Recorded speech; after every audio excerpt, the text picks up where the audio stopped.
Walk into almost any bathroom, open the cabinet, and you'll find them. A box of pads, a sleeve of tampons, maybe a little app on a phone counting down the days. Nobody thinks about it. It's just there. But almost none of that existed for almost the entire history of our species. No pharmacy aisle, no cotton pad, no painkiller in a foil strip. So here's a question you've probably never stopped to ask. How did half of everyone who ever lived handle their period every single month for thousands of years with none of it? The answer is part clever, part grim, and a lot stranger than you'd think. It involves rags, moss, the church, a real love potion, and one fact that flips everything you assume about medieval women on its head. Let's go back to a village around the year 1320 and find out. The rags. Start with the basics. The most common tool was exactly what you'd guess, and it's also where you get a phrase you still use today. Rags. Strips of old cloth, linen or wool, folded and tucked between the legs, held in place by a belt or girdle tied at the waist. When the bleeding stopped, you washed them, dried them, and used them again the next month. That is literally where the phrase on the rag comes from. It is that old. The richest medieval medical book we have, a 12th century text called the Trotula, written at the famous medical school of Salerno in Italy and tied to a woman named Trotula, even describes wads of cotton used to clean and soak up the flow. Other women used moss, the same soft moss people packed into wounds, because it absorbed blood and you could pull it off a log for free. No packaging, no brand, just cloth, moss, and a belt, washed and reused for 30 years. The part nobody expects.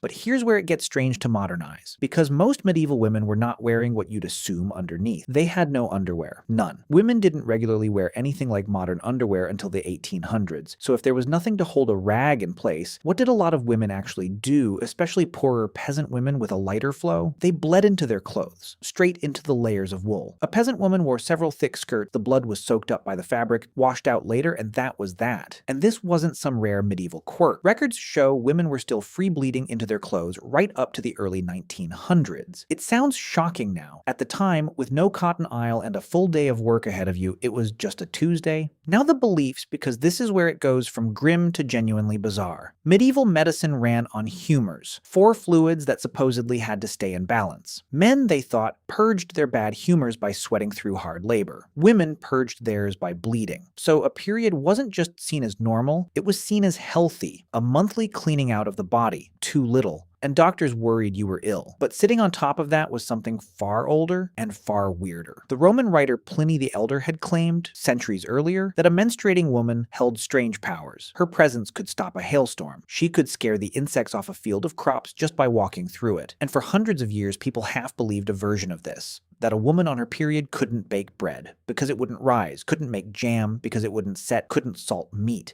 because it would spoil. A completely normal monthly event was treated like a quiet, supernatural force loose in the house. The church piled on its own layer. A menstruating woman was often steered away from church, sometimes barred from taking communion until she was clean again. Holy women and saints were sometimes said to never menstruate at all, as living proof of their purity. And theologians argued in complete seriousness about whether the Virgin Mary had periods. That was a real debate. Picture it, scholars spending careers on the cycle of a woman who had been gone for over 1,000 years, while the actual women in the next village handled the real thing every month with a folded rag and not one word about it. Remedies and a love potion. For the pain, there were remedies, ranging from sensible to deeply odd. Warm herbs and teas to ease the cramps. Fair enough. The Trotula also suggested, and I promise I am not making this up, tying one strip of bacon to the navel and another across the lower back. The results were not recorded, but the strangest use of all comes from a real court record. In the village of Montailou in southern France, around the very years we're talking about, a woman named Béatrice de Planissoles was put on trial, and the record notes she had been saving her own daughter's menstrual rags. Why? She planned to slip the blood into the drink of her daughter's husband, as a love charm, to keep him faithful. That is a real documented case. Menstrual blood as a secret love potion hidden in a cup. The twist that flips it, and now the part that flips the whole story. Because if you're picturing a medieval woman bleeding every single month for 40 years straight, you've got it backwards. They had far fewer periods than women do today. Here's why. They often started later, held back by years of thin nutrition. They married young and then spent huge stretches of their adult lives either pregnant or breastfeeding, and during both of those, the bleeding simply stops. A peasant woman might have several children with long nursing periods in between, and then reach menopause early, sometimes around 40. 40. Aristotle had pinned it near 40 centuries before. Add it all up, and a medieval woman could have spent years of her life not bleeding at all. By some estimates, a woman today has around 400 periods in her lifetime. A medieval peasant woman may have had only a fraction of that. The thing we picture as a relentless monthly burden was, for many of them, much rarer. And every single one was handled with cloth, moss, and silence. Now I have to be honest about something. We are partly guessing. Almost nobody wrote this down. The medical books were written mostly by men, the court records are accidents, and peasant women who couldn't read or write left almost no account of their own bodies. The historian Monica Green spent a career just untangling what the Trotula really says and who really wrote it. So when we talk about the average peasant woman's period,